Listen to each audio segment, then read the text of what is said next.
睡过他的房间，喝过他的水，吃过他的剩饭，亲过他的嘴，也见过他刚起床素颜的样子。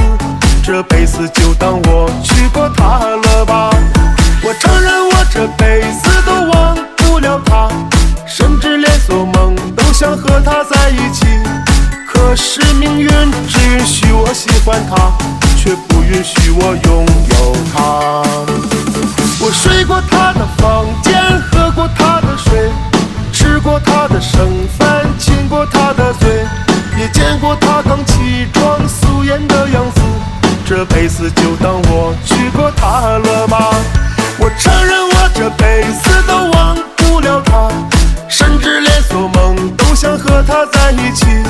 可是命运只允许我喜欢她，却不允许我拥有她。